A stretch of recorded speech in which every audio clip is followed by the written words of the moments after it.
ಆತ್ಮೀಯ ವಿದ್ಯಾರ್ಥಿಗಳೇ, ನಾನು ನಿಮ್ಮ ಅನುಶುದ್ಧ ದೇವರನಾವ್ಗಿ ಅನುಶುದ್ಧ ಪೊಲಿಟಿ ಕ್ಲಾಸಸ್ಗೆ ಸ್ವಾಗತ. ಇಂದಿನ ಸಂಚಿಕೆಯಲ್ಲಿ ನಾವು ಒಂದು ಅಂಕದ ಪ್ರಶ್ನೆಗಳ ಬಗ್ಗೆ ತಿಳಿದುಕೊಳ್ಳೋಣ ಸ್ನೇಹಿತರೆ. ಈಗಾಗಲೇ ನಾವು ಬಹು ಆಯ್ಕೆ ಪ್ರಶ್ನೆಗಳಾಗಿರಬಹುದು, ಬಿಟ್ಟ ಸ್ಥಳ ಪ್ರಶ್ನೆಗಳಾಗಿರಬಹುದು, ಹೊಂದಿಸಿ ಬರೆಯಿರಿ ಪ್ರಶ್ನೆಗಳಾಗಿರಬಹುದು, ಅಷ್ಟೇ ಅಲ್ಲದೆ ಸ್ನೇಹಿತರೆ 5 ಅಂಕದ ಪ್ರಶ್ನೆಗಳಾಗಿರಬಹುದು, 10 ಅಂಕದ ಪ್ರಶ್ನೆಗಳಾಗಿರಬಹುದು, ಎಲ್ಲ ವಿಷಯಗಳ ಬಗ್ಗೆ ನಾವು ಈಗಾಗಲೇ ತಿಳಿದುಕೊಳ್ಳಲಾಗಿದೆ. ಇಂದಿನ ಸಂಚಿಕೆಯಲ್ಲಿ ನಾವು 1 ಅಂಕದ ಪ್ರಶ್ನೆಗಳು, ನಮ್ಮ ರಾಜ್ಯಶಾಸ್ತ್ರದಲ್ಲಿರ್ತಕ್ಕಂಥ 9 ಅಧ್ಯಾಯಗಳೇನಿದಾವಲ್ಲ, ಈ 9 ಅಧ್ಯಾಯದಲ್ಲಿ ಬರ್ತಕ್ಕಂಥ 1 ಅಂಕದ ಪ್ರಶ್ನೆಗಳ ಬಗ್ಗೆ ನಾವು ತಿಳಿದುಕೊಳ್ಳೋಣ. ಮೊದಲನೇ ಅಧ್ಯಾಯ ಭಾರತದ ರಾಜಕೀಯ ವ್ಯವಸ್ಥೆಯ ಉಗಮ ಮತ್ತು ಬೆಳವಣಿಗೆ. ಈ ಅಧ್ಯಾಯದಲ್ಲಿ ಮೊದಲನೇ ಪ್ರಶ್ನೆ, ಭಾರತ ಯಾವಾಗ ಸ್ವಾತಂತ್ರ್ಯವಾಯಿತು ಅಂತ ಪ್ರಶ್ನೆ ಕೇಳಲಾಗಿದೆ. ಇದಕ್ಕೆ ಉತ್ತರ 1947 ಆಗಸ್ಟ್ 15ರಂದು ಸ್ನೇಹಿತರೆ. ಇನ್ನು ಎರಡನೇ ಪ್ರಶ್ನೆ, ಭಾರತ ಸಂವಿಧಾನ ಯಾವಾಗ ಅಸ್ತಿತ್ವಕ್ಕೆ ಬಂದಿತು ಅಂತ ಪ್ರಶ್ನೆ ಮಾಡಲಾಗಿದೆ. 1950 ಜನವರಿ 26 ಸರಿಯಾದ ಉತ್ತರ. ಇನ್ನು ಮೂರನೇ ಪ್ರಶ್ನೆ, ಭಾರತ ರಾಷ್ಟ್ರೀಯ ಕಾಂಗ್ರೆಸ್ ಯಾವಾಗ ಉದಯಿಸಿತು ಅಂತ ಪ್ರಶ್ನೆ ಮಾಡಲಾಗಿದೆ ಸ್ನೇಹಿತರೆ.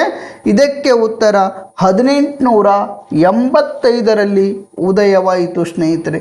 ಇನ್ನು ಡಯಾರ್ಕಿ ಎಂದರೇನು ಅಂತ ಪ್ರಶ್ನೆ ಮಾಡಲಾಗಿದೆ. ಡಯಾರ್ಕಿ ಎಂದರೆ ದ್ವಿ ಸರ್ಕಾರ ಎನ್ನುವರು ಸ್ನೇಹಿತರೆ. ಇನ್ನು ಗಡಿರೇಖೆ ಆಯೋಗದ ಅಧ್ಯಕ್ಷರು ಯಾರು ಅಂತ ಪ್ರಶ್ನೆ ಮಾಡಿದ್ದಾರೆ. ಈ ಗಡಿರೇಖೆ ಆಯೋಗದ ಅಧ್ಯಕ್ಷರು ಯಾರಂದರೆ ಸರ್ ಸಿರಿಲ್ ರಾಡ್ಕ್ಲಿಫ್. ಗಡಿರೇಖೆ ಆಯೋಗದ ಅಧ್ಯಕ್ಷರಂತಾದರೂ ಕೇಳಬಹುದು ಅಥವಾ ಬೌಂಡ್ರಿ ಕಮಿಷನ್ ಅಧ್ಯಕ್ಷರು ಯಾರಂತಾದರೂ ಕೇಳಬಹುದು ಸ್ನೇಹಿತರೆ. ಇನ್ನು ನೆಕ್ಸ್ಟ್ ಪ್ರಶ್ನೆ, ಮಧ್ಯಂತರ ಸರ್ಕಾರ ಯಾವಾಗ ರಚನೆಯಾಯಿತು ಅಂತ ಪ್ರಶ್ನೆ ಮಾಡಲಾಗಿದೆ. 1946 ಸೆಪ್ಟೆಂಬರ್ 2ರಂದು ರಚನೆಯಾಯಿತು ಸ್ನೇಹಿತರೆ. ಇನ್ನು ಏಳನೇ ಪ್ರಶ್ನೆ, ವೈಸರಾಯರವರ ಕಾರ್ಯಕಾರಿ ಮಂಡಳಿಯ ಉಪಾಧ್ಯಕ್ಷರು ಯಾರಂತ ಪ್ರಶ್ನೆ ಮಾಡಲಾಗಿದೆ. ಪಂಡಿತ್ ಜವಾಹರ್ಲಾಲ್ ನೆಹರು ಅವರು ಸ್ನೇಹಿತರೆ. ಇನ್ನು ಎಂಟನೇ ಪ್ರಶ್ನೆ ಯಾವುದಪ್ಪ ಅಂದರೆ, ಯಾವ ದೇಶವನ್ನು ಜಗತ್ತಿನ ಬೃಹತ್ ಪ್ರಜಾಸತ್ತಾತ್ಮಕ ದೇಶ ಎಂದು ಕರೆಯುತ್ತಾರೆ ಅಂತ ಪ್ರಶ್ನೆ ಕೇಳಲಾಗಿದೆ. ಇದಕ್ಕೆ ಉತ್ತರ ಭಾರತ ಸ್ನೇಹಿತರೆ. ಇನ್ನು 9ನೇ ಪ್ರಶ್ನೆ, ಉಕ್ಕಿನ ಮನುಷ್ಯ ಎಂದು ಯಾರನ್ನು ಕರೆಯುತ್ತಾರೆ ಅಂತ ಪ್ರಶ್ನೆ ಮಾಡಿದರೆ ಸರ್ದಾರ್ ವಲ್ಲಭಭಾಯಿ ಪಟೇಲ್ರವರನ್ನು ಸ್ನೇಹಿತರೆ. ಇವರನ್ನು ಏಕೀಕರಣದ ರೂವಾರಿ ಅಂತಲೂ ಸಹಿತ ಕರೆಯುತ್ತಾರೆ ಸ್ನೇಹಿತರೆ. ನೆಕ್ಸ್ಟ್, ಆಪರೇಷನ್ ಪೋಲೋ ಎಂದರೇನು ಅಂತೂ ಸಹಿತ ಇದು ಕೆಲವೊಂದು ಸಲ 2 ಅಂಕಕ್ಕೆ ಕೇಳ್ತಾನೆ, ಕೆಲವೊಂದು ಸಲ 1 ಅಂಕಕ್ಕೆ ಕೇಳ್ತಾನೆ. ಈ ಸಲ ಬ್ಲೂ ಪ್ರಿಂಟ್ ಪ್ರಕಾರ ಇಲ್ಲೇನಪ್ಪ ಅಂದ್ರೆ ಈ 1ನೇ ಅಧ್ಯಾಯದ ಮೇಲೆ 2 ಅಂಕದ ಪ್ರಶ್ನೆಗಳು ಕೇಳಂಗಿಲ್ಲ. ಇಲ್ಲಿ 1ನೇ ಅಧ್ಯಾಯದ ಮೇಲೆ ಏನಪ್ಪ ಅಂದ್ರೆ 2 ಪ್ರಶ್ನೆಗಳೇನಿದಾವಲ್ಲ 1 ಅಂಕಕ್ಕೆ ಕೇಳ್ತಾರೆ ಸ್ನೇಹಿತರೆ. ಇಲ್ಲ ಆಪರೇಷನ್ ಪೋಲೋ ಎಂದರೇನು ಅಂತ ಪ್ರಶ್ನೆ ಮಾಡಿದರೆ, ಹೈದರಾಬಾದ್ ನಿಜಾಮರ ದುರಾಡಳಿತ ಅಂತ್ಯಗೊಳಿಸಲು ಭಾರತ ಸೇನೆಯು ನಡೆಸಿದ ಪೊಲೀಸ್ ಕಾರ್ಯಾಚರಣೆ ಏನೈತಲ್ಲ, ಆ ಕಾರ್ಯಾಚರಣೆಗೆ ನಾವೇನೆಂದು ಕರೆಯಲಾಗುವುದಂದರೆ ಆಪರೇಷನ್ ಪೋಲೋ ಎಂದು ಕರೆಯಲಾಗುವುದು ಸ್ನೇಹಿತರೆ. ಇನ್ನು 11ನೇ ಪ್ರಶ್ನೆ, ರಾಜ್ಯ ಪುನರ್ರಚನಾ ಆಯೋಗ ಯಾವಾಗ ರಚನೆ ಆಯಿತು ಅಂತ ಪ್ರಶ್ನೆ ಮಾಡಲಾಗಿದೆ. 1953ರಲ್ಲಿ ರಚನೆ ಮಾಡಲಾಯಿತು ಸ್ನೇಹಿತರೆ. ಫಜಲ್ ಅಲಿ ಆಯೋಗ ಅಂತಲೂ ಸಹಿತ ಕರೀತಾರೆ ಸ್ನೇಹಿತರೆ. ಇನ್ನು 2014ರಲ್ಲಿ ಯಾವ ರಾಜ್ಯವನ್ನು ವಿಭಜಿಸಲಾಯಿತು ಅಂತ ಪ್ರಶ್ನೆ ಮಾಡಲಾಗಿದೆ. ಆಂಧ್ರ ಪ್ರದೇಶ ರಾಜ್ಯ ಅಂತ ಹೇಳಬೇಕು. ಈ ಆಂಧ್ರ ಪ್ರದೇಶ ರಾಜ್ಯದಿಂದ ಯಾವ ರಾಜ್ಯ ಉದಯವಾಯಿತು ಅಂತ ಪ್ರಶ್ನೆ ಮಾಡಿದರೆ ತೆಲಂಗಾಣ ರಾಜ್ಯ ಉದಯವಾಯಿತು ಸ್ನೇಹಿತರೆ. ಇನ್ನು 13ನೇ ಪ್ರಶ್ನೆ, ಯಾವ ಕಾಯ್ದೆ ಅಧಿಕಾರವನ್ನು ಕಂಪನಿಯಿಂದ ಕ್ರೌನ್ಗೆ ವರ್ಗಾಯಿಸಲಾಯಿತು ಅಂತ ಪ್ರಶ್ನೆ ಮಾಡಲಾಗಿದೆ. 1858ರ ಕಾಯ್ದೆ ಸ್ನೇಹಿತರೆ. ಇಷ್ಟೇನಪ್ಪ ಅಂದ್ರೆ ಮೊದಲನೇ ಅಧ್ಯಾಯದಲ್ಲಿ ಬರ್ತಕ್ಕಂಥ 1 ಅಂಕದ ಪ್ರಶ್ನೆಗಳು. ಇನ್ನು 2ನೇ ಅಧ್ಯಾಯ ಚುನಾವಣೆಗಳು ಮತ್ತು ಭಾರತದಲ್ಲಿ ಪಕ್ಷ ಪದ್ಧತಿ. ಈ ಅಧ್ಯಾಯದಲ್ಲಿ ಸಹಿತ ಈ ವರ್ಷ ಅಂದ್ರೆ 2026ನೇ ಸಾಲಿನಲ್ಲಿ 25-26ನೇ ಸಾಲಿನಲ್ಲಿ ಬಿಟ್ಟಿರ್ತಕ್ಕಂಥ ನೀಲನಕ್ಷೆ ಏನೈತಲ್ಲ, ಈ ನೀಲನಕ್ಷೆದ ಪ್ರಕಾರ 1ನೇ ಅಧ್ಯಾಯದ ಮೇಲೆ ಸಹಿತ ಏನಪ್ಪ ಅಂದ್ರೆ 2 ಅಂಕ ಕೇಳ್ತಾರ. ಇನ್ನು 2ನೇ ಅಧ್ಯಾಯದ ಮೇಲೆ ಸಹಿತ ಏನಪ್ಪ ಅಂದ್ರೆ ಇಲ್ಲಿ 2 ಪ್ರಶ್ನೆಗಳನ್ನು ಬರ್ತಾವ 1 ಅಂಕಕ್ಕೆ. ಇಲ್ಲಿ 14ನೇ ಪ್ರಶ್ನೆ, ಚುನಾವಣೆ ಪದದ ಮೂಲ ಪದ ಯಾವುದಂತ ಕೇಳ್ತಾರ. ಲ್ಯಾಟಿನ್ ಭಾಷೆಯ ಎಲಿಗೇರ್ ಅಂತ ಹೇಳಬೇಕು ಸ್ನೇಹಿತರೆ. ಇನ್ನು ನೆಕ್ಸ್ಟ್, ಚುನಾವಣೆ ಎಂದರೇನು ಅಂತ ಪ್ರಶ್ನೆ ಮಾಡಲಾಗಿದೆ. ಇಲ್ಲಿ ಯಾವ ರೀತಿ ಉತ್ತರ ಬರಿಬೇಕಪ್ಪ ಅಂದರೆ, ಮತದಾರರು ತಮ್ಮನ್ನಾಳುವ ಪ್ರತಿನಿಧಿಗಳನ್ನು ತಾವೇ ಆಯ್ಕೆ ಮಾಡಿಕೊಳ್ಳುವ ವಿಧಾನ ಏನೈತಲ್ಲ, ಆ ವಿಧಾನಕ್ಕೆ ನಾವೇನೆಂದು ಕರೆಯಲಾಗುವುದಪ್ಪ ಅಂದರೆ ಚುನಾವಣೆ ಎನ್ನುವರು. ಇನ್ನು ನೆಕ್ಸ್ಟ್ 16ನೇ ಪ್ರಶ್ನೆ ಯಾವುದಪ್ಪ ಅಂದರೆ, ಭಾರತದಲ್ಲಿ ಮತ ಚಲಾಯಿಸುವ ಕನಿಷ್ಠ ವಯೋಮಿತಿ ಎಷ್ಟಂತ ಪ್ರಶ್ನೆ ಮಾಡಲಿದೆ. 18 ವರ್ಷ ಅಂತ ಹೇಳಬೇಕು. ಸಂವಿಧಾನ ಜಾರಿಗೆ ಬಂದಾಗ 21 ವರ್ಷ ಇತ್ತು. ಈಗ ಅಂದ್ರೆ ಈಗ 2026ರೊಳಗೆ ಪ್ರಸ್ತುತ ಎಷ್ಟು ವಯಸ್ಸದಪ್ಪ ಅಂದ್ರೆ 18 ವರ್ಷ ಐತಿ ಸ್ನೇಹಿತರೆ. ಇನ್ನು ನೆಕ್ಸ್ಟ್ 17ನೇ ಪ್ರಶ್ನೆ, ಭಾರತ ಚುನಾವಣಾ ಆಯೋಗದಲ್ಲಿ ಎಷ್ಟು ಸದಸ್ಯರಿದ್ದಾರೆ ಅಂತ ಪ್ರಶ್ನೆ ಮಾಡಿದ್ದಾರೆ. 3 ಜನ ಸದಸ್ಯರದಾರ ಸ್ನೇಹಿತರೆ. ಎಷ್ಟು ಜನ ಸದಸ್ಯರು? 3 ಜನ. ಇನ್ನು 18ನೇ ಪ್ರಶ್ನೆ, ಭಾರತ ಚುನಾವಣಾ ಆಯುಕ್ತರನ್ನು ಯಾರು ನೇಮಿಸುತ್ತಾರೆ ಅಂತ ಪ್ರಶ್ನೆ ಮಾಡಿದ್ದಾರೆ. ರಾಷ್ಟ್ರಪತಿಯವರು ನೇಮಿಸುತ್ತಾರೆ. ಇನ್ನು EVM ವಿಸ್ತರಿಸಿ ಅಂತ ಕೇಳ್ಯಾರ. ವಿದ್ಯುನ್ಮಾನ ಮತಯಂತ್ರ. ಯಾವ ಮತಯಂತ್ರ? ವಿದ್ಯುನ್ಮಾನ ಮತಯಂತ್ರ. ನೆಕ್ಸ್ಟ್, ಎಪಿಕ್ ವಿಸ್ತರಿಸಿ ಅಂತ ಪ್ರಶ್ನೆ ಮಾಡಿದ್ದಾರೆ ಸ್ನೇಹಿತರೆ. ಮತದಾರರ ಗುರುತಿನ ಚೀಟಿ. ಯಾವ ಗುರುತಿನ ಚೀಟಿ? ಮತದಾರರ ಗುರುತಿನ ಚೀಟಿ. ಇನ್ನು 21ನೇ ಪ್ರಶ್ನೆ, ಭಾರತದ ಎಂತಹ ಪಕ್ಷ ಪದ್ಧತಿ ಇದೆ ಅಂತ ಪ್ರಶ್ನೆ ಮಾಡಲಾಗಿದೆ. ಭಾರತ ಬಹುಪಕ್ಷ ಪದ್ಧತಿಯನ್ನು ಅನುಸರಿಸಿದೆ. ಇನ್ನು NDA ವಿಸ್ತರಿಸಿ ಅಂತ ಕೇಳ್ಯಾರ. ನ್ಯಾಷನಲ್ ಡೆಮೊಕ್ರೆಟಿಕ್ ಅಲೈನ್ಸ್ ಅಂತ ಹೇಳಬೇಕು, ಅಥವಾ ರಾಷ್ಟ್ರೀಯ ಪ್ರಜಾಸತ್ತಾತ್ಮಕ ಒಕ್ಕೂಟ ಅಂತ ಆದರೂ ಹೇಳಬೇಕು ಸ್ನೇಹಿತರೆ. ಇನ್ನು ಪರೋಕ್ಷ ಚುನಾವಣೆಯ ಉದಾಹರಣೆ ತಿಳಿಸಿ ಅಂತ ಕೇಳ್ಯಾರ. ರಾಷ್ಟ್ರಪತಿ ಏನೈತಲ್ಲ ಇದಕ್ಕೆ ಸರಿಯಾದ ಉತ್ತರ. ಇನ್ನು ಪಕ್ಷಾಂತರ ನಿಷೇಧ ಕಾಯ್ದೆ ಯಾವಾಗ ಜಾರಿಗೆ ಬಂದಿತ್ತು ಅಂತ ಪ್ರಶ್ನೆ ಮಾಡಲಾಗಿದೆ. 1985 ಏಪ್ರಿಲ್ 1ರಂದು ಜಾರಿಗೆ ಬರಲಾಗಿದೆ ಸ್ನೇಹಿತರೆ. ಇನ್ನು ನೋಟಾ ವಿಸ್ತರಿಸಿ ಕೆಲವೊಂದು ಬುಕ್ನಾಗ ಮಾರ್ಚ್ 1 ಅಂತಲೂ ಕೊಟ್ಟಾರ, ಏಪ್ರಿಲ್ 1 ಅಂತಲೂ ಕೊಟ್ಟಾರ. ನೀವು ಸ್ವಲ್ಪ ಇಲ್ಲಿ ಕನ್ಫ್ಯೂಸ್ ಮಾಡ್ಕೊಳ್ಬೇಡಿ, ಯಾವುದಾದ್ರೂ ಒಂದು ಬರೀರಿ. ಓಕೆ. ನೆಕ್ಸ್ಟ್, ನೋಟಾ ವಿಸ್ತರಿಸಿ ಅಂತ ಕೇಳ್ತಾರ. ನನ್ನ ಆಪ್ತಿ ಅಭಾವ ಅಥವಾ ನಕಾರಾತ್ಮಕ ಮತದಾನ ಅಂತ ಹೇಳಬೇಕು. ಇನ್ನು 3ನೇ ಅಧ್ಯಾಯ, ಭಾರತದಲ್ಲಿ ಆಡಳಿತ ಯಂತ್ರ ಅಂತ ನಾವು ನೋಡ್ಕೊಳ್ತೇವೆ. ಇಲ್ಲಿ 26ನೇ ಪ್ರಶ್ನೆ, ಅಖಿಲ ಭಾರತ ಸೇವೆಗೆ ಒಂದು ಉದಾಹರಣೆ ಕೊಡಿ ಅಂತ ಹೇಳಲಾಗಿದೆ. ಇದಕ್ಕೆ ಉತ್ತರ IAS ಏನೈತಲ್ಲ ಇದಕ್ಕೆ ಸರಿಯಾದ ಉತ್ತರ.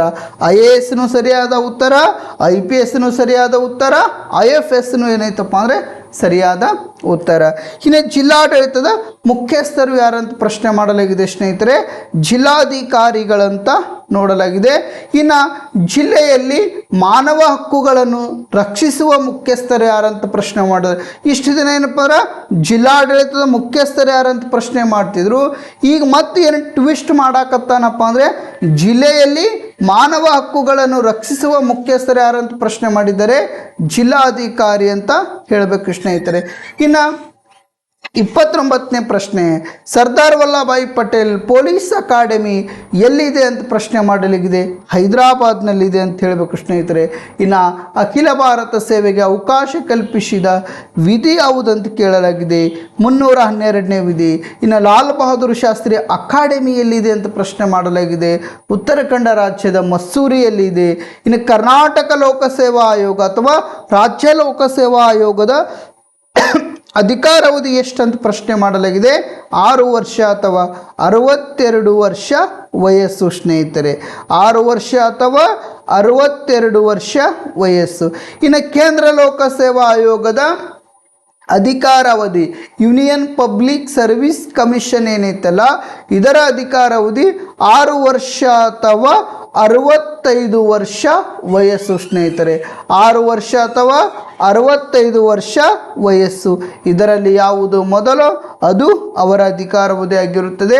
ಇನ್ನು ರಾಜ್ಯಾಡಳಿತದ ಮುಖ್ಯಸ್ಥರು ಆಲ್ಮೋಸ್ಟ್ ಅಲ್ಲಿ ಎಲ್ಲ ಬುಕ್ನಲ್ಲಿ ಏನು ಕೊಟ್ಟಾರಪ್ಪ ಅಂದ್ರೆ ಮುಖ್ಯ ಕಾರ್ಯದರ್ಶಿ ಅವ್ರನ್ನೇ ಐತಿ. ಯಾವ ಕಾರ್ಯದರ್ಶಿ? ಮುಖ್ಯ ಕಾರ್ಯದರ್ಶಿನೇ ಐತಿ ಸ್ನೇಹಿತರೆ. ರಾಜ್ಯಾಡಳಿತದ ಮುಖ್ಯಸ್ಥರು ಯಾರು? ಮುಖ್ಯ ಕಾರ್ಯದರ್ಶಿ. ಇದು ಒಂದ್ಸಲ ಏನಪ್ಪ ಬಹು ಆಯ್ಕೆ ಒಳಗೆ ಕೇಳಿದ್ರಲ್ಲಿ, ಬಹು ಆಯ್ಕೆ ಒಳಗೆ ಕೊಟ್ಟು ಕೇಳಿದ್ರೆ ಅಲ್ಲಿ ರಾಜ್ಯಪಾಲ ಅಂತಲೇ ಮಾತ್ರ ಕೊಟ್ಟಿದ್ರಲ್ಲಿ ಮುಖ್ಯ ಕಾರ್ಯದರ್ಶಿ ಕೊಟ್ಟಿದ್ದಿಲ್ಲ. ಇಲ್ಲಿ 99% ಇದಕ್ಕೆ ಉತ್ತರ ಯಾವುದಪ್ಪ ಅಂದರೆ ಮುಖ್ಯ ಕಾರ್ಯದರ್ಶಿನೇ. ತಲೆ ಕೆಡಿಸ್ಕೊಳ್ಬೇಡ್ರಿ, ಓಕೆನಾ. ನೆಕ್ಸ್ಟ್ 4ನೇ ಅಧ್ಯಾಯ. ಈ 4ನೇ ಅಧ್ಯಾಯ ಏನೈತಲ್ಲ ವಿಚಾರ ಮಾಡಿ ಸ್ನೇಹಿತರೆ. 4ನೇ ಅಧ್ಯಾಯದಲ್ಲಿ ಸಾಮಾಜಿಕ ಚಳವಳಿಗಳು ಮತ್ತು ಅವುಗಳ ರಾಜಕೀಯ ಪರಿಣಾಮಗಳೇನದವಲ್ಲ, ಈ ಅಧ್ಯಾಯದ ಮೇಲೆ 1 ಅಂಕಕ್ಕೆ ಪ್ರಶ್ನೆಗಳು ಎಷ್ಟು ಕೇಳ್ತಾರಪ್ಪ ಅಂದ್ರೆ 5 ಪ್ರಶ್ನೆಗಳು ಕೇಳ್ತಾರೆ ಸ್ನೇಹಿತರೆ. ಎಷ್ಟು ಪ್ರಶ್ನೆಗಳು ಕೇಳ್ತಾರೆ? 5 ಪ್ರಶ್ನೆಗಳು. 1ನೇ ಅಧ್ಯಾಯದ ಮೇಲೆ 2 ಪ್ರಶ್ನೆಗಳು, 2ನೇ ಅಧ್ಯಾಯದ ಮೇಲೆ 2 ಪ್ರಶ್ನೆಗಳು, 3ನೇ ಅಧ್ಯಾಯದ ಮೇಲೆ 1 ಪ್ರಶ್ನೆ, ಇನ್ನು 4ನೇ ಅಧ್ಯಾಯದ ಮೇಲೆ ಎಷ್ಟು ಪ್ರಶ್ನೆ ಕೇಳ್ತಾರಪ್ಪ ಅಂದ್ರೆ 5 ಪ್ರಶ್ನೆಗಳನ್ನು ಕೇಳಲಾಗುತ್ತದೆ. ಸ್ವಲ್ಪ ಔಟ್ ಮಾಡಬೇಕನ್ನುವಂಥ ಪ್ರತಿಭೆಗಳೇನಿದಿರಲ್ಲ 4ನೇ ಅಧ್ಯಾಯದ ಕಡೆಗೆ ಹೆಚ್ಚಿನ ಗಮನ ಕೊಡಿ, ಹೆಚ್ಚಿನ ಗಮನ ಕೊಡಿ, ಕೇಳ್ರಿ. ಇನ್ನು 35ನೇ ಪ್ರಶ್ನೆ, ವರ್ಣಾಶ್ರಮ ವ್ಯವಸ್ಥೆಯಲ್ಲಿದ್ದಂಥ ವರ್ಣಗಳು ಎಷ್ಟು ಅಥವಾ ವರ್ಗಗಳು ಎಷ್ಟು ಅಂತಲೂ ಕೇಳಬಹುದು ಸ್ನೇಹಿತರೆ. ಇಲ್ಲಿ ಎಷ್ಟು ವರ್ಣಗಳು? 4 ವರ್ಣಗಳು: ಬ್ರಾಹ್ಮಣ, ಕ್ಷತ್ರಿಯ, ವೈಶ್ಯ, ಶೂದ್ರ ಸ್ನೇಹಿತರೆ. ಇನ್ನು 36ನೇ ಪ್ರಶ್ನೆ, ನಾಸಿಕಾ ಕಲಾರಾಮ್ ದೇವಸ್ಥಾನವನ್ನು ಮೊದಲ ಪ್ರವೇಶಿಸಿದ ದಲಿತ ನಾಯಕರು ಯಾರು ಅಂತ ಪ್ರಶ್ನೆ ಮಾಡ್ಯಾರ ಡಾಕ್ಟರ್ BR ಅಂಬೇಡ್ಕರ್ ಅವರು ಸ್ನೇಹಿತರೆ. ಇನ್ನು ಅಪ್ಪಿಕೋ ಚಳವಳಿ ಎಲ್ಲಿ ಪ್ರಾರಂಭವಾಯಿತು? ಅಪ್ಪಿಕೋ ಚಳವಳಿ ಎಲ್ಲಿ ಪ್ರಾರಂಭವಾಯಿತು ಅಂದರೆ ಉತ್ತರ ಕನ್ನಡ ಜಿಲ್ಲೆಯ ಸಿರ್ಸಿ ತಾಲೂಕಿನ ಸಿದ್ದಾಪುರ ಗ್ರಾಮದಲ್ಲಿ ಸ್ನೇಹಿತರೆ. ಇನ್ನು ಪಂಚಮರು ಅಂದರೆ ಯಾರು? ಇವೆಲ್ಲ ಮಾಡಲ್ ಪ್ರಶ್ನೆ ಪತ್ರಿಕೆ ಅಂದ್ರೆ ಮಾದರಿ ಪ್ರಶ್ನೆ ಪತ್ರಿಕೆ 1, 2, 3 ಏನಿದಾವಲ್ಲ ಅಲ್ಲಿ ಕೇಳಿರ್ತಕ್ಕಂಥ ಪ್ರಶ್ನೆ ಸ್ನೇಹಿತರೆ. ನೀವು 3 ಮಾದರಿ ಪ್ರಶ್ನೆ ಪತ್ರಿಕೆ ಪರ್ಫೆಕ್ಟ್ ರೆಡಿ ಆದ್ರಪ್ಪ ಅಂದ್ರೆ ನಿಮಗೆ 70 ಮಾರ್ಕ್ಸ್ ಕಟ್ಟಿಟ್ಟು ಬುತ್ತಿ. ಎಷ್ಟು ಮಾರ್ಕ್ಸ? 70 ಮಾರ್ಕ್ಸ್ ಕಟ್ಟಿಟ್ಟು ಬುತ್ತಿ. ಅದಕ್ಕಾಗಿ ಸ್ವಲ್ಪ ಮಾಡಲ್ ಪ್ರಶ್ನೆ ಪತ್ರಿಕೆಗಳಿಗೆ ಹೆಚ್ಚಿನ ಗಮನ ಕೊಡಿ. ನೆಕ್ಸ್ಟ್ ಪಂಚಮರು ಅಂದರೆ ಯಾರಂತ ಕೇಳಿದ್ರೆ ದಲಿತರು ಸ್ನೇಹಿತರೆ, ಅಥವಾ ಅಸ್ಪೃಶ್ಯರಂದ್ರೂ ನಡೀತೈತಿ, ಓಕೆನಾ. ನೆಕ್ಸ್ಟ್ ಸಾಮಾಜಿಕ ತಾರತಮ್ಯ ಎಂದರೇನು ಅಂತ ಪ್ರಶ್ನೆ ಮಾಡಲಾಗಿದೆ. ಸಮಾಜದ ವಿವಿಧ ವರ್ಗ, ಜಾತಿ ಮತ್ತು ಧರ್ಮದ ಆಧಾರದ ಮೇಲೆ ಮೇಲು ಕೀಳು ಎಂಬ ತಾರತಮ್ಯ ಏನೈತಲ್ಲ ಅಂತಹ ತಾರತಮ್ಯಗೆ ನಾವೇನೆಂದು ಕರೆಯಲಾಗುವುದಪ್ಪ ಅಂದರೆ ಸಾಮಾಜಿಕ ತಾರತಮ್ಯ ಎಂದು ಕರೆಯಲಾಗುವುದು ಸ್ನೇಹಿತರೆ. ಇನ್ನು 40ನೇ ಪ್ರಶ್ನೆ, ಆರ್ಥಿಕ ಶೋಷಣೆ ಎಂದರೇನು ಅಂತ ಪ್ರಶ್ನೆ ಮಾಡಲಾಗಿದೆ. ಇದಕ್ಕೆ ಉತ್ತರ ಉಳ್ಳವರು ಇಲ್ಲದವರ ಮೇಲಿನ ಮಾಡುವ ಶೋಷಣೆಯನ್ನು ಆರ್ಥಿಕ ಶೋಷಣೆ ಎನ್ನುವರು. ಮತ್ತು ಈ ರೀತಿನೂ ಬರೀಬೋದು, ಶ್ರೀಮಂತರು ಬಡವರ ಮೇಲೆ ಮಾಡುವಂಥ ಶೋಷಣೆ ಏನೈತಲ್ಲ ಆ ಶೋಷಣೆಗೆ ಸಹಿತ ಆರ್ಥಿಕ ಶೋಷಣೆ ಅಂತಲೂ ಸಹಿತ ಕರೆಯಲಾಗುವುದು ಸ್ನೇಹಿತರೆ. ಇನ್ನು 41ನೇ ಪ್ರಶ್ನೆ, ಶೋಷಿತ ಮಹಿಳೆಯರಿಗೆ ಶಿಕ್ಷಣ ಪ್ರಾರಂಭಿಸಿದ ಪ್ರಥಮ ಶಿಕ್ಷಕಿ ಯಾರು ಅಂತ ಪ್ರಶ್ನೆ ಮಾಡಲಾಗಿದೆ. ಇಲ್ಲಿ ಸಾವಿತ್ರಿಬಾಯಿ ಫುಲೆ ಅವರು ಏನಿದ್ರಲ್ಲ ಇದಕ್ಕೆ ಸರಿಯಾದ ಉತ್ತರ ಸ್ನೇಹಿತರೆ. ಇನ್ನು ಪಶ್ಚಿಮ ಘಟ್ಟ ಚಳವಳಿಯನ್ನು ಯಾರು ಪ್ರಾರಂಭಿಸಿದರು ಅಂತ ಪ್ರಶ್ನೆ ಮಾಡಲಾಗಿದೆ ಸ್ನೇಹಿತರೆ. ಇಲ್ಲೇನಪ್ಪ ಅಂದರೆ ತುಂಗಾ ಮತ್ತು ಭದ್ರಾ ನದಿ ದಡದಲ್ಲಿ ವಾಸವಾಗಿರ್ತಕ್ಕಂಥ ನಾಗರಿಕರೇನಿದ್ರಲ್ಲ ಅವರೇನಪ್ಪ ಅಂದ್ರೆ ಮತ್ತು ಪರಿಸರವಾದಿಗಳೇನಿದಾರಲ್ಲ ಇವರೆಲ್ಲ ಏನು ಮಾಡ್ತಾರಪ್ಪ ಅಂದರೆ ತುಂಗಾ ಮೂಲವನ್ನು ಉಳಿಸಿ ಗಣಿಗಾರಿಕೆಯನ್ನು ಅಳಿಸಿ ಅನ್ನುವಂಥ ಘೋಷದೊಂದಿಗೆ ಈ ಪಶ್ಚಿಮ ಘಟ್ಟ ಚಳವಳಿಯನ್ನು ಆರಂಭ ಮಾಡ್ತಾರೆ ಸ್ನೇಹಿತರೆ. ಇನ್ನು ನೆಕ್ಸ್ಟ್ ಕೌಟುಂಬಿಕ ದೌರ್ಜನ್ಯ ಕಾಯ್ದೆ ಯಾವಾಗ ಜಾರಿಗೆ ಬಂದಿತು ಅಂತ ಪ್ರಶ್ನೆ ಮಾಡಲಾಗಿದೆ. 2005 ಏನೈತಲ್ಲ ಇದಕ್ಕೆ ಸರಿಯಾದ ಉತ್ತರ. ಇನ್ನು ಯಾವ ದಿನವನ್ನು ಕಾರ್ಮಿಕರ ದಿನವನ್ನಾಗಿ ಆಚರಿಸಲಾಗುತ್ತದೆ ಅಂತ ಪ್ರಶ್ನೆ ಮಾಡಲಾಗಿದೆ. ಮೇ 1 ಏನೈತಲ್ಲ ಇದಕ್ಕೆ ಸರಿಯಾದ ಉತ್ತರ. ಇನ್ನು ರಾಷ್ಟ್ರೀಯ ಮಾನವ ಹಕ್ಕುಗಳ ಆಯೋಗ ಯಾವಾಗ ಸ್ಥಾಪನೆಯಾಯಿತು ಅಂತ ಪ್ರಶ್ನೆ ಮಾಡಲಾಗಿದೆ. 93 ಅಕ್ಟೋಬರ್ 12ರಂದು ಸ್ಥಾಪನೆ ಮಾಡಲಾಗಿದೆ ಸ್ನೇಹಿತರೆ. ಇನ್ನು 46ನೇ ಪ್ರಶ್ನೆ, ಸಾಲು ಮರದ ತಿಮ್ಮಕ್ಕ ಯಾವ ಜಿಲ್ಲೆಯವರು ಅಂತ ಪ್ರಶ್ನೆ ಮಾಡ್ತಾರೆ ಸ್ನೇಹಿತರೆ. ರಾಮನಗರ ಜಿಲ್ಲೆಯವರು ಸ್ನೇಹಿತರೆ. ಇನ್ನು ಯಾವ ದಿನದಂದು ವಿಶ್ವ ಪರಿಸರ ದಿನವನ್ನಾಗಿ ಆಚರಿಸುತ್ತಾರೆ ಅಂತ ಪ್ರಶ್ನೆ ಮಾಡಿದರೆ ಜೂನ್ 5 ಏನಿತ್ತಲ್ಲ ಇದಕ್ಕೆ ಸರಿಯಾದ ಉತ್ತರ. ಇನ್ನು AITUC ಯನ್ನು ವಿಸ್ತರಿಸಿ ಅಂತ ಕೇಳಲಾಗಿದೆ ಸ್ನೇಹಿತರೆ. ಇದಕ್ಕೆ ಸರಿಯಾದ ಉತ್ತರ all India trade union Congress ಏನೈತಲ್ಲ ಇದಕ್ಕೆ ಸರಿಯಾದ ಉತ್ತರ. ಇನ್ನು ರಾಷ್ಟ್ರೀಯ ಮಹಿಳಾ ಆಯೋಗ ಯಾವಾಗ ಸ್ಥಾಪನೆ ಆಯಿತು ಅಂತ ಪ್ರಶ್ನೆ ಮಾಡಲಾಗಿದೆ. 1992 ಜನವರಿ 31ರಂದು ಸ್ಥಾಪನೆ ಮಾಡಲಾಗಿದೆ ಸ್ನೇಹಿತರೆ. ಇನ್ನು 5ನೇ ಅಧ್ಯಾಯ ರಾಷ್ಟ್ರ ನಿರ್ಮಾಣ ಮತ್ತು ಪ್ರಜಾಪ್ರಭುತ್ವ ಎದುರಿಸುತ್ತಿರುವ ಸವಾಲುಗಳು. ಈ ಅಧ್ಯಾಯದ ಮೇಲೆ 1 ಅಂಕಕ್ಕೆ ಕೇಳುವಂಥ ಪ್ರಶ್ನೆಗಳ ಸಂಖ್ಯೆ ಎಷ್ಟಪ್ಪ ಅಂದ್ರೆ ಒಂದೇ ಸ್ನೇಹಿತರೆ. ಎಷ್ಟು ಪ್ರಶ್ನೆಗಳು ಕೇಳ್ತಾರೆ ಇಲ್ಲಿ? 1 ಅಂಕಕ್ಕೆ ಒಂದೇ ಪ್ರಶ್ನೆ ಕೇಳ್ತಾರೆ, ಜಾಸ್ತಿ ಕೇಳಂಗಿಲ್ಲ. ಇಲ್ಲಿ 4ನೇ ಅಧ್ಯಾಯದೊಳಗೆ 5 ಕೇಳ್ತಾರೆ, 1ನೇ ಅಧ್ಯಾಯದೊಳಗೆ ಎಷ್ಟು ಕೇಳ್ತಾರೆ? 5ನೇ ಅಧ್ಯಾಯದೊಳಗೆ ಎಷ್ಟು ಕೇಳ್ತಾರೆ? ಒಂದೇ ಪ್ರಶ್ನೆ ಕೇಳ್ತಾರೆ. ನೋಡ್ರಿ 50ನೇ ಪ್ರಶ್ನೆ, ರಾಜ್ಯಕ್ಕೆ ರಾಷ್ಟ್ರಕ್ಕೆ ಸಂಬಂಧಿಸಿದ ವೆಸ್ಟ್ ಫಾಲಿಯಾ ಒಪ್ಪಂದದ ವರ್ಷ ಅಂತ ಕೇಳಲಾಗಿದೆ. 1648 ಅಂತ ಹೇಳಬೇಕು ಸ್ನೇಹಿತರೆ. ಇನ್ನು 51ನೇ ಪ್ರಶ್ನೆ, ರಾಷ್ಟ್ರೀಯತೆ ಎಂದರೇನು ಅಂತಲೂ ಸಹಿತ ಪ್ರಶ್ನೆ ಮಾಡಲಾಗಿದೆ. ಒಂದೇ ಧರ್ಮ, ಭಾಷೆ, ಸಂಪ್ರದಾಯ ಹಿನ್ನೆಲೆಯಿಂದ ಕೂಡಿದ ಒಂದು ನಿರ್ದಿಷ್ಟ ಭೂಪ್ರದೇಶದಲ್ಲಿ ನೆಲೆಸಿದ್ದು ರಾಜಕೀಯ ಸ್ವಾತಂತ್ರ್ಯ ಪಡೆದಿರುವ ಸಮಾನ ಮನಸ್ಕರಿಂದ ಕೂಡಿರ್ತಕ್ಕಂಥ ಜನಸಮೂಹ ಏನೈತಲ್ಲ ಆ ಜನಸಮೂಹಕ್ಕೆ ನಾವು ಏನೆಂದು ಕರೆಯಲಾಗುವುದಪ್ಪ ಅಂದರೆ ರಾಷ್ಟ್ರೀಯತೆ ಅಥವಾ ರಾಷ್ಟ್ರ ಎಂದು ಕರೆಯಲಾಗುವುದು ಸ್ನೇಹಿತರೆ. ಇನ್ನು ನೆಕ್ಸ್ಟ್, ಜಾತಿ ಆಧಾರಿತ ಅಸಮಾನತೆ ಎಂದರೇನು ಅಂತ ಪ್ರಶ್ನೆ ಮಾಡಲಾಗಿದೆ. ಜಾತಿಯನ್ನೇ ಆಧರಿಸಿ ಜನರನ್ನು ತಾರತಮ್ಯ ಮಾಡುವುದೇ ಜಾತಿ ಆಧಾರಿತ ಅಸಮಾನತೆ. ಇನ್ನು ಅನಕ್ಷರತೆ ಒಂದು ಉದಾಹರಣೆ ಕೊಡಿ ಅಂತ ಪ್ರಶ್ನೆ ಮಾಡಲಾಗಿದೆ. ಬಡತನ ಅನ್ನುವಂಥದ್ದು ಏನೈತಪ್ಪ ಅನಕ್ಷರತೆಗೆ ಉದಾಹರಣೆ. ನೆಕ್ಸ್ಟ್, ಟೆರರಿಸಮ್ ಮೂಲ ಪದ ಯಾವುದಪ್ಪ ಅಂದರೆ ಲ್ಯಾಟಿನ್ ಭಾಷೆಯ ಟೆರರ್ ಅನ್ನುವಂಥ ಪದದಿಂದ ಬಂದಿದೆ ಸ್ನೇಹಿತರೆ. ಇನ್ನು ಭಯೋತ್ಪಾದನೆ ಎಂದರೇನು ಅಂತ ಪ್ರಶ್ನೆ ಮಾಡಲಾಗಿದೆ. ಸಾಮಾನ್ಯ ಜನರಲ್ಲಿ ಭಯದ ವಾತಾವರಣವನ್ನು ಸೃಷ್ಟಿಸಿ ತಮ್ಮ ಸೈದ್ಧಾಂತಿಕ ಗುರಿಗಳೇನಿದಾವಲ್ಲ ಆ ಗುರಿಗಳನ್ನು ಈಡೇರಿಸಿಕೊಳ್ಳಲು ಉದ್ದೇಶಪೂರ್ವಕವಾಗಿ ದೇಶದಲ್ಲಿ ಆತಂಕದ ವಾತಾವರಣ ನಿರ್ಮಿಸುವುದೇ ಭಯೋತ್ಪಾದನೆ ಎನ್ನುವರು ಅಂತ ಹೇಳಬಹುದು ಸ್ನೇಹಿತರೆ. ಇನ್ನು ಲೋಕಪಾಲರ ಅಧಿಕಾರಾವಧಿ ಎಷ್ಟಂತ ಕೇಳಲಾಗಿದೆ? 5 ವರ್ಷ ಸ್ನೇಹಿತರೆ. ಇನ್ನು ಉಚಿತ ಮತ್ತು ಕಡ್ಡಾಯ ಶಿಕ್ಷಣ ಹಕ್ಕು ಎಷ್ಟು ವರ್ಷದ ಮಕ್ಕಳಿಗೆ ಸಂಬಂಧಿಸಿದೆ ಅಂದರೆ 6ರಿಂದ 14 ವರ್ಷದ ಮಕ್ಕಳಿಗೆ ಸಂಬಂಧಿಸಿದೆ ಸ್ನೇಹಿತರೆ. ಇನ್ನು ಲೋಕಾಯುಕ್ತರನ್ನು ಯಾರು ನೇಮಿಸುತ್ತಾರೆ ಅಂತ ಪ್ರಶ್ನೆ ಮಾಡಿದರೆ ರಾಜ್ಯಪಾಲರು ನೇಮಿಸುತ್ತಾರೆ. ಇನ್ನು ಭ್ರಷ್ಟಾಚಾರದ ವಿರುದ್ಧ ಹೋರಾಡಿದ ನಾಯಕ ಯಾರು ಅಂತ ಪ್ರಶ್ನೆ ಮಾಡಲಾಗಿದೆ. ಅಣ್ಣಾ ಹಜಾರೆ ಅವರು ಸ್ನೇಹಿತರೆ. ಭಾರತ ಎಂಬ ಚಳುವಳಿ ಏನೈತಲ್ಲ ಆ ಭಾರತ ಎಂಬ ಚಳುವಳಿಯನ್ನು ಅಣ್ಣಾ ಹಜಾರೆ ಅವರು ಆರಂಭ ಮಾಡ್ತಾರೆ ಸ್ನೇಹಿತರೆ. ಇನ್ನು ನೆಕ್ಸ್ಟ್, ಅನಕ್ಷರತೆ ಒಂದು ಅಸ್ವಾತಂತ್ರ್ಯ ಎಂದು ಹೇಳಿದವರು ಯಾರಂತ ಪ್ರಶ್ನೆ ಮಾಡಲಾಗಿದೆ. ಅಮರ್ತ್ಯ ಸೇನ್ ರವರು ಏನಿದಾರಲ್ಲ ಇದಕ್ಕೆ ಸರಿಯಾದ ಉತ್ತರ. ಇನ್ನು ಸಾಂಸ್ಕೃತಿಕ ವೈವಿಧ್ಯತೆಗಳ ನಾಡು ಎಂದು ಯಾವ ರಾಷ್ಟ್ರಕ್ಕೆ ಕರೆಯಲಾಗುವುದಪ್ಪ ಅಂದರೆ ಭಾರತ ರಾಷ್ಟ್ರಕ್ಕೆ ಕರೆಯಲಾಗುವುದು ಸ್ನೇಹಿತರೆ.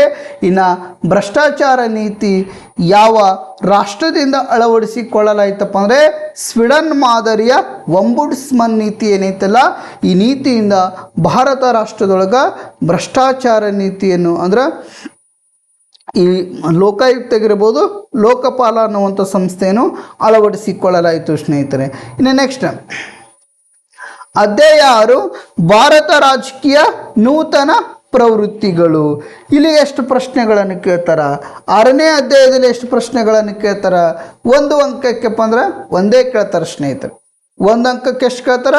ಒಂದೇ ಕೇಳ್ತಾರೆ. ಎಷ್ಟನೇ ಅಧ್ಯಾಯಪ್ಪ ಅಂದರೆ 6ನೇ ಅಧ್ಯಾಯ. ಯಾವ ರೀತಿಯಪ್ಪ ಅಂದರೆ ನೋಡುವುದಾದರೆ ಯಾವ ಯಾವ ಪ್ರಶ್ನೆಗಳನ್ನು ಕೇಳಬಹುದು? ಕೊಯಿಲಿಷನ್ ಮೂಲ ಪದ ಯಾವುದು ಅಂತ ಕೇಳ್ತಾರ. ಕೊಯಿಲಿಷನ್ ಎಂಬ ಪದ ಏನೈತಲ್ಲ ಇದು ಲ್ಯಾಟಿನ್ ಪದವಾದ ಕೊಯಿಲಿಸಿಯ ಅನ್ನುವಂಥ ಪದದಿಂದ ಬಂದಿದೆ. ಕೋ ಎಂದರೆ ಒಟ್ಟಿಗೆ, ಅಲೆಸಿಯರ್ ಎಂದರೆ ಬೆಳೆಯುವುದು ಎಂದರ್ಥ. ಇನ್ನು ಸಮ್ಮಿಶ್ರ ಸರ್ಕಾರ ಅರ್ಥವೇನು ಅಂತ ಪ್ರಶ್ನೆ ಮಾಡಲಾಗಿದೆ ಸ್ನೇಹಿತರೆ. ಸಾರ್ವತ್ರಿಕ ಚುನಾವಣೆಯಲ್ಲಿ ಯಾವುದೇ ಪಕ್ಷಕ್ಕೆ ಸ್ಪಷ್ಟ ಬಹುಮತ ಬಾರದಿದ್ದಾಗ ಹಲವಾರು ಅಂದರೆ 2 ಅಥವಾ ಎರಡಕ್ಕಿಂತ ಹೆಚ್ಚು ರಾಜಕೀಯ ಪಕ್ಷಗಳು ಒಗ್ಗೂಡಿ ಸರ್ಕಾರ ರಚಿಸುವಂಥ ವ್ಯವಸ್ಥೆ ಏನೈತಲ್ಲ ಆ ವ್ಯವಸ್ಥೆಗೆ ನಾವೇನೆಂದು ಕರೆಯಲಾಗುವುದಪ್ಪ ಅಂದರೆ ಸಮ್ಮಿಶ್ರ ಸರ್ಕಾರ ಎಂದು ಕರೆಯಲಾಗುವುದು. ಇನ್ನು ನೆಕ್ಸ್ಟ್, ಚುನಾವಣೋತ್ತರ ಮೈತ್ರಿ ಎಂದರೆ ಏನು ಅಂತ ಪ್ರಶ್ನೆ ಮಾಡಲಾಗಿದೆ. ಇಲ್ಲಿ ಯಾವುದೇ ನಿರ್ದಿಷ್ಟ ಪಕ್ಷಗಳಿಗೆ ಸ್ಪಷ್ಟ ಬಹುಮತ ಬಾರದಿದ್ದಾಗ ಇತರೆ ರಾಜಕೀಯ ಪಕ್ಷಗಳು ಸೇರಿ ಸರ್ಕಾರ ರಚಿಸುವಂಥ ವ್ಯವಸ್ಥೆ ಏನೈತಲ್ಲ ಆ ವ್ಯವಸ್ಥೆಗೆ ನಾವೇನೆಂದು ಕರೆಯಲಾಗುವುದು ಚುನಾವಣೋತ್ತರ ಮೈತ್ರಿ ಎಂದು ಕರೆಯಲಾಗುವುದು. ಇನ್ನು ಚುನಾವಣಾ ಪೂರ್ವ ಮೈತ್ರಿ ಇದರ ಅರ್ಥ ಏನಪ್ಪ ಅಂದ್ರೆ ಚುನಾವಣೆಗೆ ಮೊದಲೇ ನಡೆಯುವಂಥ ಮೈತ್ರಿ ಏನೈತಲ್ಲ ಅಂಥ ವ್ಯವಸ್ಥೆಗೆ ಏನಂತ ಕರೀತಾರಪ್ಪ ಅಂದರೆ ಇದನ್ನು ಚುನಾವಣಾ ಪೂರ್ವ ಮೈತ್ರಿ ಅಂತಲೂ ಕರೆಯಲಾಗುವುದು. ಇನ್ನು ಅಸ್ಮಿತೆ ರಾಜಕಾರಣವನ್ನು ಯಾರು ಗುರುತಿಸಿದರು ಅಂತ ಪ್ರಶ್ನೆ ಮಾಡಲಾಗಿದೆ. ಎಲಿಯೆ ಕಾಫ್ಮಾನ್ ಅನ್ನುವಂಥ ವ್ಯಕ್ತಿ ಸ್ನೇಹಿತರೆ. ಇನ್ನು ಯಾವ ದಿನವನ್ನು ಮತದಾರರ ದಿನವನ್ನಾಗಿ ಆಚರಿಸುತ್ತಾರೆ ಅಂತ ಪ್ರಶ್ನೆ ಮಾಡಲಾಗಿದೆ. ಜನವರಿ 25. ಇನ್ನು ಭಾರತದಲ್ಲಿ ಎಷ್ಟು ಬಾರಿ ರಾಷ್ಟ್ರೀಯ ತುರ್ತು ಪರಿಸ್ಥಿತಿ ಹೇರಲಾಗಿದೆ ಅಂತ ಪ್ರಶ್ನೆ ಮಾಡಲಾಗಿದೆ. 3 ಬಾರಿ ಹೇರಲಾಗಿದೆ ಸ್ನೇಹಿತರೆ. ಇನ್ನು ರಾಷ್ಟ್ರೀಯ ತುರ್ತು ಪರಿಸ್ಥಿತಿ ಸಮಯದಲ್ಲಿ ಹಣಕಾಸಿನ ಅಧಿಕಾರಗಳು ಯಾರಲ್ಲಿ ಇರುತ್ತವೆ ಅಂತ ಪ್ರಶ್ನೆ ಮಾಡಲಾಗಿದೆ. ರಾಷ್ಟ್ರಪತಿಯವರ ಬಳಿ ಇರುತ್ತವೆ. ಇನ್ನು 71ನೇ ಪ್ರಶ್ನೆ, ಭ್ರಷ್ಟಾಚಾರ ಮೂಲ ಪದ ಯಾವುದಂತ ಪ್ರಶ್ನೆ ಮಾಡಲಾಗಿದೆ.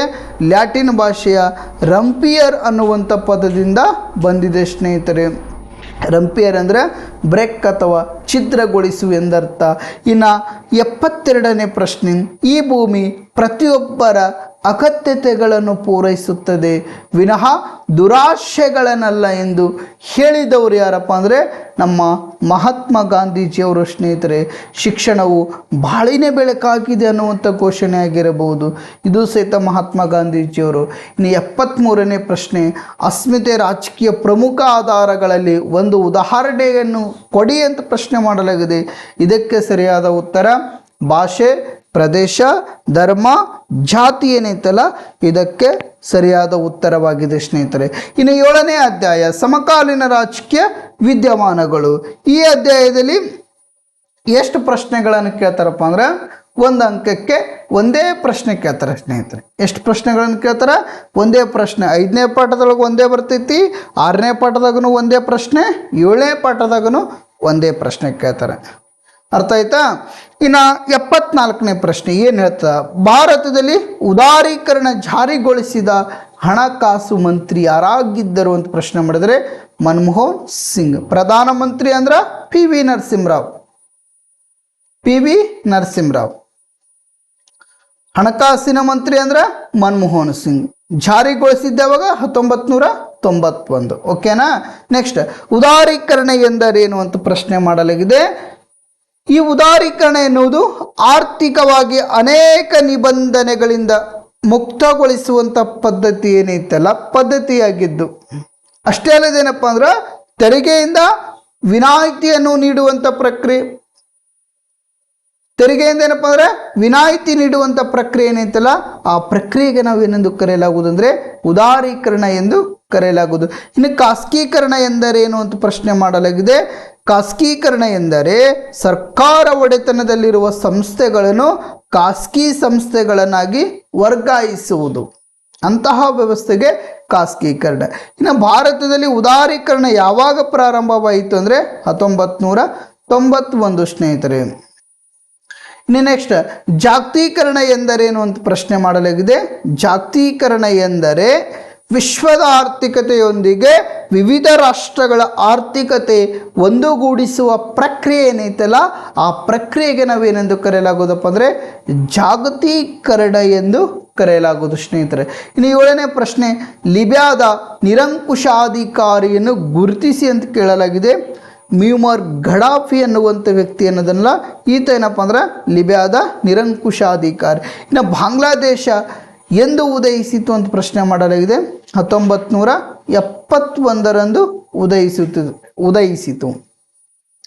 ನೆಕ್ಸ್ಟ್ 81ನೇ ಪ್ರಶ್ನೆ, WTO ವಿಸ್ತರಿಸಿ ವರ್ಲ್ಡ್ ಟ್ರೇಡ್ ಆರ್ಗನೈಸೇಷನ್ ಏನೈತಲ್ಲ ಅಥವಾ ವಿಶ್ವ ವ್ಯಾಪಾರ ಸಂಸ್ಥೆ ಏನಪ್ಪ ಇದಕ್ಕೆ ಸರಿಯಾದ ಉತ್ತರ. ಇನ್ನು 82ನೇ ಪ್ರಶ್ನೆ, ರಾಷ್ಟ್ರದ ಪ್ರತಿಭಾವಂತ ವಿದ್ಯಾರ್ಥಿಗಳ ಸಮೂಹ ಹೆಚ್ಚಿನ ಹಣ, ಸೌಲಭ್ಯ ಮತ್ತು ಗೌರವಗಳಿಗಾಗಿ ವಿದೇಶಿಗಳಿಗೆ ವಲಸೆ ಹೋಗುವುದೇನೈತಲ್ಲ ಇದಕ್ಕೆ ಸರಿಯಾದ ಉತ್ತರ ಏನಪ್ಪ ಅಂದರೆ ಬೌದ್ಧಿಕ ಪಲಾಯನ ಸ್ನೇಹಿತರೆ. ಯಾವ ಪಲಾಯನ? ಬೌದ್ಧಿಕ ಪಲಾಯನ. ಇನ್ನು 83ನೇ ಪ್ರಶ್ನೆ ಏನು ಹೇಳ್ತಪ್ಪ ಅಂದರೆ ಲೆಸೆಸ್ ಫೆರೆನ್ನ ಅರ್ಥ ಏನಂತ ಕೇಳಲಾಗಿದೆ. ಇದಕ್ಕೆ ಉತ್ತರ ಮುಕ್ತ ಮಾರುಕಟ್ಟೆ. ಇನ್ನು ಸಿರಿಯಾದ ಯಾವುದಾದರೂ ಒಂದು ಜನಾಂಗವನ್ನು ಹೆಸರಿಸಿ ಅಂತ ಕೇಳಲಾಗಿದೆ ಸ್ನೇಹಿತರೆ. ಸಿರಿಯಾದ ಯಾವುದಾದರೂ ಒಂದು ಜನಾಂಗವನ್ನು ಹೋಸಲ 2025 ಎನ್ಯುವಲ್ ಎಕ್ಸಾಮ್ನಲ್ಲಿ ಇದು ಕೇಳಿರ್ತಕ್ಕಂಥ ಪ್ರಶ್ನೆ ನೋಡಿ ಸ್ನೇಹಿತರೆ. ಸಿರಿಯಾದ ಯಾವುದಾದರೂ ಒಂದು ಜನಾಂಗವನ್ನು ಹೆಸರಿಸಿ. ಕೆಲವೊಂದು ಮಂದಿ ಏನು ಮಾಡಿದ್ರು, ಕೆಲವೊಂದು ಜನ ಇಸ್ಲಾಮ ಬೇರೆ ಬೇರೆ ಆನ್ಸರ್ ಬರೆದಿದ್ರು. ಅದು ಏನಪ್ಪ ತಪ್ಪಾದ ಉತ್ತರ. ಸಿರಿಯಾದ ಯಾವುದಾದ್ರೂ ಜನಾಂಗ ಅಂತ ಕೇಳಿದಾಗ ಅಲ್ಲಿ ಯಾವ ಜನಾಂಗಗಳು ಬರ್ತಾವಪ್ಪ ಅಂದರೆ ಅರಬ್ಸ್ ಅನ್ನುವಂಥ ಜನಾಂಗ, ನೆಕ್ಸ್ಟ್ ಏನಪ್ಪ ಅಂದರೆ ಕುದ್ರಸ್ ಅನ್ನುವಂಥ ಜನಾಂಗ, ನೆಕ್ಸ್ಟ್ ಆರ್ಮೇನಿಯನ್ಸ್ ಅನ್ನುವಂಥ ಜನಾಂಗ, ನೆಕ್ಸ್ಟ್ ಅಸ್ಸೀರಿಯನ್ಸ್ ಅನ್ನುವಂಥ ಜನಾಂಗ, ನೆಕ್ಸ್ಟ್ ತುರ್ಕ್ಮೆನಿಸ್ ಅನ್ನುವಂಥ ಜನಾಂಗ. ಇವೆಲ್ಲ ಏನಪ್ಪ ಅಂದರೆ ಸಿರಿಯಾದ ಜನಾಂಗಗಳು ಸ್ನೇಹಿತರೆ. ಇನ್ನು ನೆಕ್ಸ್ಟ್ ಅಧ್ಯಾಯ 8 ಅಂತಾರಾಷ್ಟ್ರೀಯ ಸಂಬಂಧಗಳು ಮತ್ತು ವ್ಯವಸ್ಥೆ. ಈ ಅಧ್ಯಾಯದೊಳಗೆ 1 ಅಂಕಕ್ಕೆ ಎಷ್ಟು ಪ್ರಶ್ನೆಗಳನ್ನು ಕೇಳ್ತಾರಪ್ಪ ಅಂದರೆ 3 ಪ್ರಶ್ನೆಗಳು ಕೇಳ್ತಾರೆ ಸ್ನೇಹಿತರೆ. ಎಷ್ಟು ಪ್ರಶ್ನೆಗಳು ಕೇಳ್ತಾರ? 3 ಪ್ರಶ್ನೆಗಳು. ಔಟ್ ಆಫ್ ಔಟ್ ಯಾರು ಮಾಡಬೇಕಂತಿರಲ್ಲ ಈ 8ನೇ ಅಧ್ಯಾಯದಲ್ಲಿರ್ತಕ್ಕಂಥ 1 ಅಂಕದ ಪ್ರಶ್ನೆಗಳು ಪರ್ಫೆಕ್ಟ್ ಆಗಲೇಬೇಕು. 1 ಅಂಕಕ್ಕೆ ಕೇಳುವಂಥ ಪ್ರಶ್ನೆಗಳು 3 ಏನಿದಾವಲ್ಲ ಇಲ್ಲೇನಪ್ಪ ಪರ್ಫೆಕ್ಟ್ ಆಗಲೇಬೇಕು. ಅಂದರೆ ಯಾಕಪ್ಪ ಅಂದ್ರೆ 1 ಅಂಕದೊಳಗೆ ಏನಪ್ಪ ಇಲ್ಲಿ ಹೆಚ್ಚಿನ ಪ್ರಶ್ನೆಗಳು ಕೊಡಂಗಿಲ್ಲ. 2 ಅಂಕದೊಳಗೆ ಅಲ್ಲಿ ಹೆಚ್ಚಿಗೆ ಪ್ರಶ್ನೆ ಕೊಡ್ತಾರೆ, 5 ಅಂಕದೊಳಗೆ ಹೆಚ್ಚಿಗೆ ಪ್ರಶ್ನೆ ಕೊಡ್ತಾರೆ, 10 ಅಂಕದೊಳಗೆ ಹೆಚ್ಚಿಗೆ ಪ್ರಶ್ನೆ ಕೊಡ್ತಾರೆ. ನೀವು ಬರೀಬೋದು, ನೀವು ಯಾವ ಬರಲ್ಲ ಅವು ಬಿಡಬಹುದು, ಉಳಿದಿದ್ದು ಬರೀಬೋದು. ಇಲ್ಲಿ 8ನೇ ಅಧ್ಯಾಯದೊಳಗೆ 1 ಅಂಕದ ಮೇಲೆ ಪ್ರಶ್ನೆ ಎಷ್ಟು ಕೊಡ್ತಾರೆ? 3 ಪ್ರಶ್ನೆ ಕೊಡ್ತಾರೆ. 3 ಬರೀಲೇಬೇಕು. ಅದಕ್ಕಾಗಿ ಸ್ವಲ್ಪ ಹೆಚ್ಚಿನ ಈ ಅಧ್ಯಾಯ 8 ಮತ್ತು 9ನೇ ಅಧ್ಯಾಯ ಏನೈತಲ್ಲ ಸ್ವಲ್ಪ ಹೆಚ್ಚಿನ ಗಮನ ಕೊಡಿ. ನೆಕ್ಸ್ಟ್ ಕೇಳಿ ಪ್ರಶ್ನೆ, ವಿಶ್ವಸಂಸ್ಥೆ ಯಾವಾಗ ಅಸ್ತಿತ್ವಕ್ಕೆ ಬಂತು ಅಂತ ಪ್ರಶ್ನೆ ಮಾಡಲಾಗಿದೆ. 1945 ಅಕ್ಟೋಬರ್ 20 ಬಂದಿತ್ತು. ಇನ್ನು ಭದ್ರತಾ ಮಂಡಳಿಯ ಕಾಯಂ ಸದಸ್ಯ ರಾಷ್ಟ್ರಗಳ ಸಂಖ್ಯೆ ಎಷ್ಟಪ್ಪ ಅಂದ್ರೆ 5 ರಾಷ್ಟ್ರಗಳು. ಇನ್ನು ಸಾರ್ಕ್ ಸದಸ್ಯ ರಾಷ್ಟ್ರಗಳ ಸಂಖ್ಯೆ ಎಷ್ಟಪ್ಪ ಅಂದರೆ 8 ರಾಷ್ಟ್ರಗಳು. ಯಾವಾಗ ದಕ್ಷಿಣ ಆಫ್ರಿಕಾ ಬ್ರಿಕ್ಸ್ ಸದಸ್ಯ ರಾಷ್ಟ್ರವಾಯಿತು ಅಂತ ಪ್ರಶ್ನೆ ಮಾಡಲಾಗಿದೆ 2010. ಇನ್ನು ಬ್ರಿಕ್ಸ್ ಸದಸ್ಯ ರಾಷ್ಟ್ರಗಳ ಸಂಖ್ಯೆ 5. ಇನ್ನು ಅಂತಾರಾಷ್ಟ್ರೀಯ ನ್ಯಾಯಾಲಯ ಎಲ್ಲಿದೆ ಅಂತ ಪ್ರಶ್ನೆ ಮಾಡಲಾಗಿದೆ, ಹೇಗ್ನಲ್ಲಿದೆ ಸ್ನೇಹಿತರೆ. ಇನ್ನು ಅಂತಾರಾಷ್ಟ್ರೀಯ ಸಂಬಂಧ ಎಂಬ ಪದವು ಮೊದಲು ಬಳಸಿದವರು ಯಾರಪ್ಪ ಅಂದ್ರೆ ಜೆರ್ಮಿ ಬೆಂಥಾಮ್ ಅನ್ನುವಂಥ ವ್ಯಕ್ತಿ ಸ್ನೇಹಿತರೆ. ಇನ್ನು 9ನೇ ಅಧ್ಯಾಯದಲ್ಲಿ ಅಂದರೆ ಭಾರತ ವಿದೇಶಾಂಗ ನೀತಿ ಅನ್ನುವಂಥ 9ನೇ ಅಧ್ಯಾಯ ಏನೈತಲ್ಲ ಈ ಅಧ್ಯಾಯದ ಮೇಲೆ ಎಷ್ಟು ಪ್ರಶ್ನೆಗಳನ್ನು ಕೇಳ್ತಾರಪ್ಪ ಅಂದರೆ 4 ಪ್ರಶ್ನೆಗಳು ಕೇಳ್ತಾರೆ ಸ್ನೇಹಿತರೆ. ಎಷ್ಟು ಪ್ರಶ್ನೆಗಳು? 4 ಪ್ರಶ್ನೆಗಳು ಕೇಳ್ತಾರೆ. ಔಟ್ ಆಫ್ ಔಟ್ ಮಾಡಬೇಕನ್ನೋರು ಈ ಅಧ್ಯಾಯ 1 ಅಂಕದ ಪ್ರಶ್ನೆಗಳು ಕಡ್ಡಾಯವಾಗಿ ನೋಡಲೇಬೇಕು. ಎಷ್ಟು ಪ್ರಶ್ನೆಗಳು ಕೇಳ್ತಾರೆ? 4 ಪ್ರಶ್ನೆಗಳು ಕೇಳ್ತಾರೆ. ಇದರಲ್ಲಿ ಯಾವ ಪ್ರಶ್ನೆಗಳನ್ನು ಕೇಳಬಹುದು? ಭಾರತ ಸಂವಿಧಾನದ ಯಾವ ವಿಧಿಯು ವಿದೇಶಾಂಗ ನೀತಿಯ ಬಗ್ಗೆ ಉಲ್ಲೇಖಿಸುತ್ತದೆ ಅಂತ ಪ್ರಶ್ನೆ ಮಾಡಲಾಗಿದೆ. 51ನೇ ವಿಧಿ ಸ್ನೇಹಿತರೆ. ಇನ್ನು NAM ವಿಸ್ತರಿಸಿ ಅಂತ ಕೇಳ್ತಾರೆ. ನಿಮಗೆ ಇಂಗ್ಲೀಷ್ನ ಬರೆಯಕ್ಕೆ ಬರಲಿಲ್ಲಪ್ಪ ಅಂದ್ರೆ ಅಲಿಪ್ತ ನೀತಿ ಅಂತ ಬರೆದ್ರೆ ಮಾರ್ಕ್ಸ್ ಕೊಡ್ತಾರೆ ಸ್ನೇಹಿತರೆ. ಇನ್ನು ಬಂಗಬಂಧು ಎಂದು ಯಾರನ್ನು ಕರೆಯಲಾಗಿದೆ ಅಂತ ಪ್ರಶ್ನೆ ಕೇಳಲಾಗಿದೆ. ಶೇಖ್ ಮುಜಿಬುರ್ ರೆಹಮಾನ್ ಅನ್ನುವಂಥ ವ್ಯಕ್ತಿ ಏನದನ್ನಲ್ಲ ಈತನಿಗೆ ಕರೆಯಲಾಗುವುದು ಸ್ನೇಹಿತರೆ. ಇನ್ನು ಭಾರತದ ವಿದೇಶಾಂಗ ನೀತಿಯ ಪಿತಾಮಹ ಅಂತಾದರೂ ಕೇಳಬಹುದು, ಶಿಲ್ಪಿ ಅಂತಾದರೂ ಕೇಳಬಹುದು ಸ್ನೇಹಿತರೆ. ಜವಾಹರ್ಲಾಲ್ ನೆಹರು ಅವರು ಅಂತ ಬರೀಬೇಕು. ಇನ್ನು ಅಲಿಪ್ತ ನೀತಿ ಎಂದರೇನು ಅಂತ ಪ್ರಶ್ನೆ ಮಾಡಲಾಗಿದೆ. ವಿಶ್ವದ ಯಾವುದೇ ಬಣಕ್ಕೂ ಸೇರದೆ ಪ್ರತ್ಯೇಕವಾಗಿರುವುದು ಅಂತಹ ನೀತಿ ಏನೈತಲ್ಲ ಅದಕ್ಕೆ ನಾವೇನಂತ ಕರಿತೇವಪ್ಪ ಅಂದರೆ ಅಲಿಪ್ತ ನೀತಿ ಎಂದು ಕರೆಯಲಾಗುವುದು. ಇನ್ನು ವರ್ಣಭೇದ ನೀತಿ ಎಂದರೇನು ಅಂತ ಪ್ರಶ್ನೆ ಮಾಡಲಾಗಿದೆ. ಬಣ್ಣದ ಆಧಾರದ ಮೇಲೆ ತಾರತಮ್ಯ ಮಾಡುವುದನ್ನು ವರ್ಣಭೇದ ನೀತಿ. ಬಣ್ಣ ಅಂದ್ರೆ ಕರಿಯ ಜನಾಂಗ, ಬಿಳಿಯ ಜನಾಂಗ ಅಂತ ನಾವು ಈ ರೀತಿ ತಾರತಮ್ಯ ಮಾಡ್ತೇವಲ್ಲ ಅದಕ್ಕೇನಂತ ಕರಿತಾರಪ್ಪ ಅಂದರೆ ವರ್ಣಭೇದ ನೀತಿ ಎಂದು ಕರೆಯಲಾಗುವುದು ಸ್ನೇಹಿತರೆ. ಇನ್ನು LAC ಅನ್ನು ವಿಸ್ತರಿಸಿ ಲೈನ್ ಆಫ್ ಆ್ಯಕ್ಚುಯಲ್ ಕಂಟ್ರೋಲ್ ಅನ್ನುವಂಥದ್ದು ಏನೈತಲ್ಲ ಇದಕ್ಕೆ ಸರಿಯಾದ ಉತ್ತರ. ಇಷ್ಟೇನಪ್ಪ ಅಂದ್ರೆ ನಿಮಗೆ 1 ಅಂಕಕ್ಕೆ ಕೇಳುವಂಥ ಪ್ರಶ್ನೆಗಳು. 1ನೇ ಅಧ್ಯಾಯದ ಮೇಲೆ ಎಷ್ಟು ಕೇಳ್ತಾರ? 2 ಕೇಳ್ತಾರ. ಇನ್ನು 2ನೇ ಅಧ್ಯಾಯದ ಮೇಲೆ 2 ಪ್ರಶ್ನೆಗಳನ್ನು ಕೇಳ್ತಾರ. 3ನೇ ಅಧ್ಯಾಯದ ಮೇಲೆ 1 ಪ್ರಶ್ನೆ. 4ನೇ ಅಧ್ಯಾಯದ ಮೇಲೆ 5 ಪ್ರಶ್ನೆಗಳನ್ನು ಕೇಳ್ತಾರ. ಇನ್ನು 5ನೇ ಅಧ್ಯಾಯದ ಮೇಲೆ 1 ಕೇಳ್ತಾರ. 6ನೇ ಅಧ್ಯಾಯದ ಮೇಲೆ 1 ಕೇಳ್ತಾರ. 7ನೇ ಅಧ್ಯಾಯದ ಮೇಲೆ ಅಲ್ಲಿ 1 ಕೇಳ್ತಾರ. ಇನ್ನು 8ನೇ ಅಧ್ಯಾಯದ ಮೇಲೆ 3 ಪ್ರಶ್ನೆಗಳನ್ನು ಕೇಳ್ತಾರ. ಇನ್ನು 9ನೇ ಅಧ್ಯಾಯದ ಮೇಲೆ ಒಟ್ಟು ಎಷ್ಟು ಪ್ರಶ್ನೆಗಳನ್ನು ಕೇಳ್ತಾರಪ್ಪ ಅಂದರೆ 4 ಪ್ರಶ್ನೆಗಳನ್ನು ಕೇಳಲಾಗುತ್ತದೆ ಸ್ನೇಹಿತರೆ. ಎಷ್ಟು ಪ್ರಶ್ನೆಗಳು? 4 ಪ್ರಶ್ನೆಗಳನ್ನು ಕೇಳಲಾಗುತ್ತದೆ. 5, 10, 11, 12, 13, 16 ಪ್ಲಸ್ 4 ಹಿಡಿದ್ರೆ 20 ಪ್ರಶ್ನೆಗಳು ನೋಡಿ ಸ್ನೇಹಿತರೆ. ಎಷ್ಟು ಪ್ರಶ್ನೆಗಳು? 20 ಪ್ರಶ್ನೆ ಇಲ್ಲೇ ಕವರ್ ಅದು. ಅರ್ಥ ಆಯ್ತಾ? 20 ಪ್ರಶ್ನೆಗಳಿಗೆ ಕೇಳ್ತಾರೆ. ಇನ್ನು 2 ಅಂಕದ್ದು ನೆಕ್ಸ್ಟ್ ಕ್ಲಾಸ್ ಒಳಗೆ ಹೇಳ್ತೀನಿ. ಒಟ್ಟು ಎಕ್ಸಾಮ್ ನಮ್ಮದು ಪೊಲಿಟಿಕಲ್ ಸೈನ್ಸ್ ಎಷ್ಟನೇ ತಾರೀಕಿಗೆ ಅದು ಜಾತ್ರೆ? 13ನೇ ತಾರೀಕಿಗೆ ಐತಿ. 13ನೇ ತಾರೀಕು ಒಳಗಡೆ ನಿಮಗೆ 2 ಅಂಕದ ಒಂದು ವಿಡಿಯೋ ಮಾಡ್ತೀನಿ. ನಿಮಗೆ ಎಷ್ಟು ಅಂಕದ್ದು?